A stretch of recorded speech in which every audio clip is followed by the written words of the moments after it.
bien, estamos listos para una entrevista. Nos acompaña, está aquí con nosotros en el estudio la doctora Jessica Clavijo, especialista del Jurado Nacional de Elecciones. Jessica, ¿qué tal? Bienvenida. Muchas gracias, Mirta. Complacida nuevamente de acompañarte en esta jornada informativa en la que ya, habiéndose convocado el proceso electoral, hay muchas actividades que el Jurado Nacional de Elecciones viene desarrollando justamente para optimizar lo que es nuestra función para garantizar la transparencia de los comicios. Por supuesto. Como bien dices, las elecciones regionales y municipales 2018 han sido ya convocadas el 7 de octubre. En pocos meses en realidad tenemos ya un nuevo proceso electoral. Vamos a elegir, ojo, a muchísimas autoridades y quisiera hablar un poco sobre la envergadura y la complejidad de este proceso antes de ir al tema de fondo, que es el presupuesto. En estas elecciones concurrirán a las urnas 23.400.000 votantes. Van a participar cerca de 115.000 candidatos para elegir autoridades de 25 regiones, 196 provincias, 1.874 distritos. Y quería empezar por eso justamente, como dije, para entender que es un proceso distinto, complejo, y pues que esto tiene que atenderse debidamente. Así es. Mira, un poco para iniciar y hacerlo más gráfico, nosotros el año 2016 tuvimos elecciones generales. Ese proceso electoral tuvo más o menos entre 3.000 autoridades, candidatos que presentaron justamente candidaturas. Era una oferta electoral que incluso demandó mucho esfuerzo por parte del sistema electoral. Y en este proceso del año 2018, a diferencia del 2016, no tendremos 3.000 o 4.000 candidatos. Tendremos más de 115.000 candidatos, una oferta electoral mucho más amplia.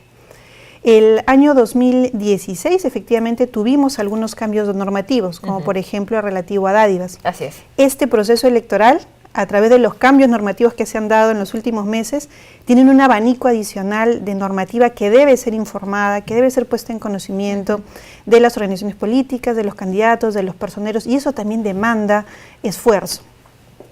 Nosotros tuvimos un proceso en el año 2016 que era de distrito electoral único a nivel nacional. Todos elegíamos a nuestras autoridades presidenciales, congresistas. En esta oportunidad, cada circunscripción va a elegir a sus autoridades. Eso implica que además los jurados electorales especiales se instalen en cada rincón del país para acercar la justicia electoral justamente a la ciudadanía. En el año 2014, que fue nuestro referente inmediato, tuvimos 96 jurados electorales especiales, y un poco nuestro anhelo, nuestro objetivo era llegar a tener 100 jurados en este proceso electoral, pero por lo que ya conversaremos en un momento más, que tiene que ver con aspectos presupuestales, no llegaremos a ese ideal que teníamos, pero hay muchas actividades complejas que debemos realizar, y no solo como Jurado Nacional de Elecciones, sino también de la mano con OMPE y con RENIC, ya que somos un sistema electoral. Por supuesto. Bueno, informarle al televidente que el Ministerio de Economía y Finanzas autorizó la transferencia de recursos a los entes electorales en un promedio de 567 millones de soles. Esa es una cifra que se reparte entre los entes electorales, ¿cierto? Así es. Ya el 17 de enero nosotros, días previos, habíamos invocado justamente al Ministerio de Economía y Finanzas a que dé la partida presupuestal que requieren los 3 organismos electorales para realizar las actividades. Inicialmente el jurado había solicitado 310 millones, que era lo que se había estimado, era un recurso necesario para poder llevar a cabo las elecciones. Finalmente lo que se ha recibido son 148.339.661 millones. Esto ha implicado que haya algunos ajustes. Por ejemplo, el ideal que teníamos de llegar a la población con 100 jurados electorales especiales definitivamente tiene que disminuir, no se va a poder ejecutar. Estamos hablando de menos de la mitad en el monto entregado. Claro, en el presupuesto estamos hablando de menos de la mitad, y nosotros tenemos que hacer justamente los análisis técnicos que permitan poder generar un soporte adecuado para lo que es la organización del proceso electoral, porque los jurados electorales especiales, además de asegurar esa cercanía con el poblador para que presente sus denuncias, para que el candidato no tenga largos tramos que recorrer para presentar finalmente su inscripción, implica que nosotros podamos también atender con mayor celeridad la carga procesal. Sí. Hay que recordar el papel tan importante, el rol que tienen los jurados electorales especiales, impartir justicia electoral en primera instancia, justamente para eso que tú decías, el traslado de la población, sus personeros, candidatos, en fin, a otras instancias, ¿no? Claro, hay que tener en cuenta que hay algunas circunscripciones que tienen distritos alejados. nosotros en el año 2014 teníamos algunos distritos menos de los que hay ahora. Recordemos que en estos años hemos tenido elecciones de autoridades municipales de nuevos distritos. Exacto. Eso implica que hay nuevas circunscripciones, eso implica que debieron haber más jurados electorales especiales. Hay algunos distritos que se encuentran alejados de la capital y que hubiéramos tenido nosotros el ideal de poder acercar ese jurado electoral especial a aquellos distritos. Esto no se va a poder dar. Pero también recordemos que el contar con más candidatos implica de manera natural una mayor carga procesal. Para cada una de estas instancias. Y una reflexión quizá más profunda, doctora Jessica, pues si hablamos de democracia, tenemos que hablar también de igualdad, de condiciones y oportunidades que lamentablemente no se va a poder dar. Tienes mucha razón, porque finalmente nosotros lo que garantizamos es que haya igualdad de condiciones para los candidatos, pero también para la población. Qué importante es poder contar quizás con una sede de un jurado electoral especial cercano a mi circunscripción, o incluso personal, esos chalecos rojos que deberían estar a nivel nacional. Esperemos que ahora... Y que la población pueda identificar, ¿no? Así es, y que ahora esperemos que podamos nosotros cubrir las expectativas que la población justamente demanda, y porque hay algunos cambios normativos que van a requerir que llevemos esta información también a campo. Nosotros acá en Lima, y nosotros que estamos en el ámbito electoral, estamos al tanto de las normas. Así es. Habría que ver cómo estamos a nivel nacional, tienen conocimiento de estos cambios que se han dado y el cronograma electoral está corriendo y es necesario poder llevar esta información. Y lo mencionó al inicio de la entrevista porque, claro, se habla de presupuesto porque este presupuesto tiene que responder a la realización de varias tareas, entre ellas no solamente el seguimiento y la fiscalización, que quizá es con lo primero que se relaciona al Jurado Nacional de Elecciones, pero la educación. ¿Qué tan importante es educar al ciudadano, al candidato, llevarle justamente toda esta información para que conozca cuáles son las reglas? Es necesario y es inclusive fundamental en el marco de la democracia, porque tú bien lo has dicho, qué importante es que el terreno esté parejo para todos. Exacto. Y que todos tengamos la posibilidad de conocer cuáles son las reglas de juego que van a determinar mi posibilidad de ser candidato y de ser parte de esta oferta electoral para que finalmente la ciudadanía conozca, decida quiénes van a ser las autoridades los próximos 4 años. El Jurado Nacional de Elecciones desarrolla actividades, pero también OMPE y RENIEC. En el caso de RENIEC, ahora mismo se encuentran haciendo ya las labores de verificación, las últimas labores de verificación domiciliaria, porque ya hacia el 9 de febrero, en pocos días, nos remiten lo que será el padrón electoral, aquel documento que contendrá los más de 23 millones de ciudadanos que podrán ejercer ese voto. Y qué importante es hacer una labor fina y dedicada para tener un padrón electoral limpio. Para eso se requieren también recursos. En el caso de la OMPE, parte de la carga procesal muchas veces tiene que ver con las actas observadas y las mejoras tecnológicas que aplica OMPE ayudan a disminuir las actas observadas. Es decir, si tengo el presupuesto para poder implementar sistema de escrutinio automatizado, el SEA. Y que esto brinde garantías, ¿no? Exacto, o voto electrónico, para eso se requieren recursos y eso también impactaría en lo que sería la disminución de las actas observadas y que se den con mayor celeridad también los resultados. Entonces, el tema de presupuesto tiene que ver con estas actividades que van de la mano, van concatenadas. Te mencionaba lo de RENIEC, que tiene que ver con el inicio del proceso. Lo de OMPE, que tiene que ver con casi el final en lo que será básicamente el ir a las urnas y el tener resultados prontos, la organización, el poder tener personal también en campo, el poder desplazar el material electoral. Todo esto es un engranaje que justamente está reflejado en un presupuesto técnico que se plantea al Ministerio de Economía y Finanzas y bueno, como ya bien lo has mencionado, ha habido una asignación menor a la que se esperaba, ¿no? Bueno, agradecemos que no solamente nos informe sobre aquellas actividades que tiene que realizar el Jurado Nacional de Elecciones, sino también cómo se organizan los demás entes electorales, ¿no? Porque acá se habla de un presupuesto en común. Ahora, ¿cuál es la salida? ¿Cuál es la alternativa? ¿Existe todavía la posibilidad de solicitar una partida adicional o, digamos, se va a trabajar ya con el dinero pactado? Bueno, seguramente las oficinas encargadas de lo que es la planificación y el presupuesto de los organismos electorales estarán haciendo la evaluación del caso y asignando al interior de cada uno de los organismos los recursos y estableciendo pues un sinceramiento de lo que va a poder ejecutarse y aquello que no, y seguramente se darán la información en su oportunidad, ¿no? Lo importante es que ahora nosotros con el presupuesto debemos cumplir con nuestra labor, en el caso del Jurado Nacional de Elecciones, de trabajar hacia lo que es, por ejemplo, la labor también de lo que va a ser la fiscalización del padrón electoral. Y en este mes RENIEC nos entrega a nosotros el padrón.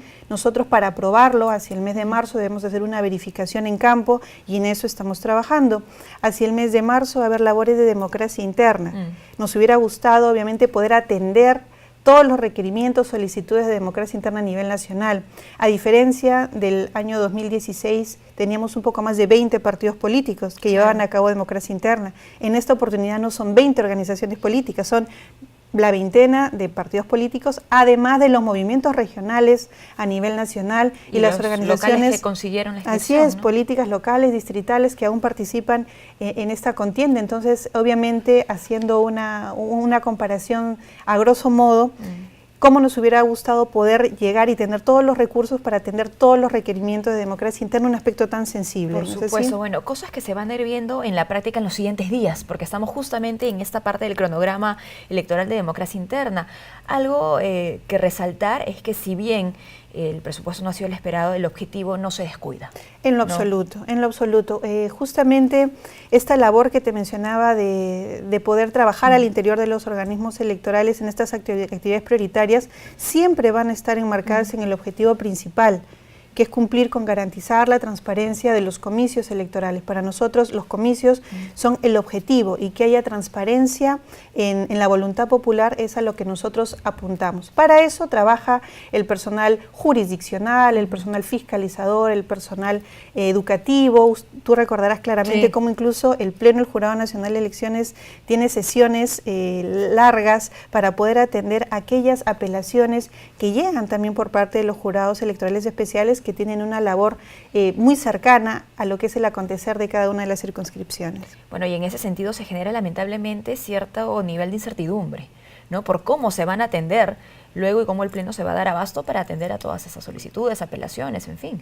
Así es, nosotros, como te mencionaba, en el año 2014 tuvimos 96 jurados que en una primera instancia administraban justicia electoral, pero aquellas apelaciones llegan al Jurado Nacional de Elecciones. En este proceso electoral tendremos menos jurados electorales especiales. Se estima que van a haber 93 jurados electorales especiales para este proceso, los cuales tendrán seguramente ya una carga elevada, porque esta incorporación de la figura de dádivas puede también generarnos sorpresas. Claro. No solamente la cantidad de candidatos que se puedan presentar, sino aquellas posibles infracciones que se pudieran dar en el ámbito de dádivas podrían implicar una sorpresa también que es necesario atender. Ya nosotros tenemos un estimado, y en base a ese estimado es que queríamos contar con 100 jurados electorales especiales. De no ser así, atenderemos y responderemos justamente las necesidades de la población y de esta contienda electoral de la mejor manera. Vayamos aún más al detalle sobre las actividades y las acciones que tiene que emprender el Jurado Nacional de Elecciones. En el caso de fiscalización, por ejemplo, se habló de un aproximado de 3.200 fiscalizadores de campo. Así es, 3.200 sin perjuicio de los que ya entran a trabajar en la jornada electoral, que son más de 7.000. Exacto, claro, porque ahí, Así digamos, es. Son etapas distintas, ¿no? Son con etapas exigencias distintas. Así es, estos más de 13.000 fiscalizadores iniciales son los que llevan a cabo las labores de fiscalización de propaganda electoral, de publicidad estatal. En este momento está pasando. En este momento, en el que incluso ya hemos tenido 3 operativos a nivel de Lima y queremos también replicarlos a nivel nacional, porque se reciben denuncias justamente de la difusión de publicidad estatal en periodo en el que ya no está permitido, pero justamente de dar la tranquilidad a los organismos públicos de que hay prohibiciones, pero que hay unas excepciones, y que quizás estos aspectos no están siendo bien difundidos, y es por eso importante llegar a nivel nacional para que puedan entender que hay información de impostergable necesidad de utilidad pública que puede ser difundida sin que ésta contenga elementos prohibidos, como son alguna alusión a alguna organización política o la incorporación de algún funcionario, de algún titular en la publicidad estatal. Esta labor de fiscalización inicialmente es muy importante, porque es necesario que haya tranquilidad en la población de que las reglas de juego están siendo respetadas, sobre todo también por parte de organizaciones políticas, de entidades públicas. Creo que a ninguno de los amigos que nos ven les gustaría en algún momento despertar una mañana, ir a la fachada de su puerta, de su domicilio, una pinta, ¿no? encontrar pintas y no saber a dónde recurrir, qué hacer. ¿Quién me defiende?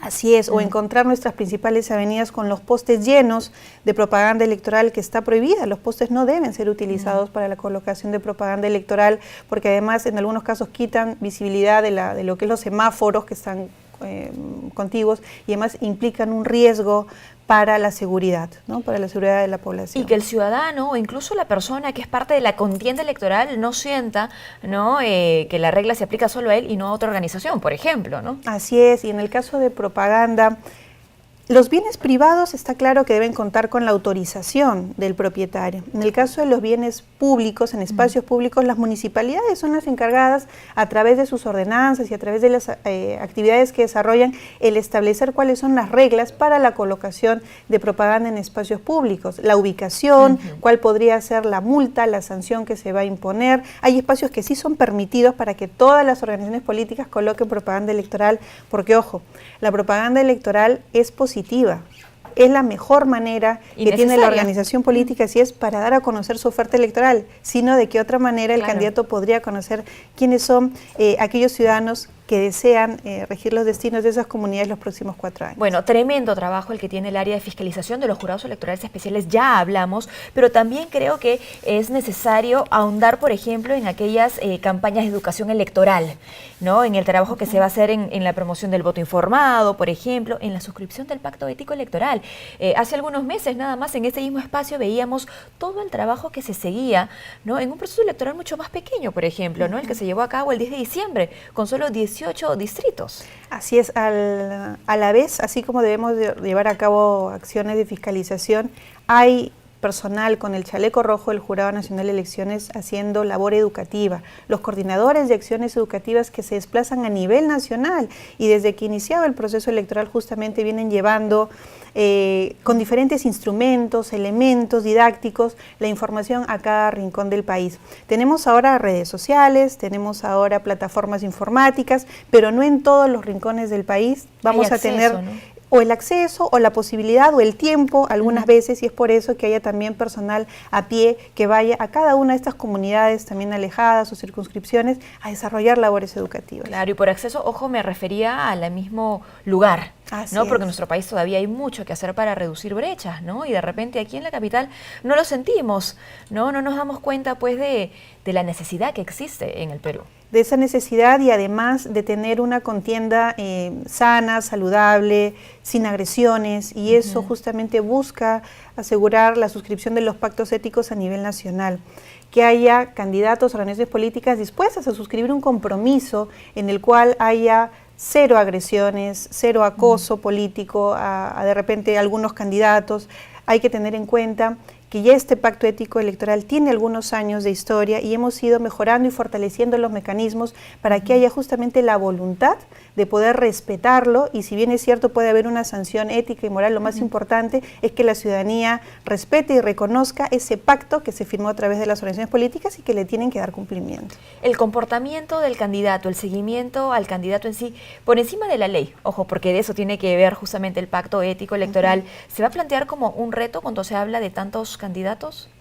Efectivamente es un reto por el volumen de los candidatos que hay, ¿no?, llegar a los consensos, y en eso justamente trabaja la Dirección Nacional de Educación y Procesos Electorales, que a lo largo de estos años ha tratado de establecer diferentes mecanismos, como por ejemplo el que contar con algunos garantes en algunas circunscripciones que hagan la especie de mediador y los aliados, que sean aliados para que fortalezcamos este trabajo que hace el Jurado Nacional de Elecciones, y de la misma manera invocar a las organizaciones políticas, porque si bien es cierto, de un lado encontramos al sistema electoral que se encarga de la administración de justicia, de la organización, no olvidemos que protagonistas de los comicios son también las organizaciones políticas, que deben tener reglas al interior de su organización que promuevan además el poder tener una buena práctica a nivel de los candidatos, y sin dejar de lado obviamente aspectos como financiamiento, el que haya una contienda transparente, sin agresiones, y que haya una democracia interna en su oportunidad, que sea transparente y que no tenga los cuestionamientos que hemos tenido a lo largo de estos últimos procesos, ¿no?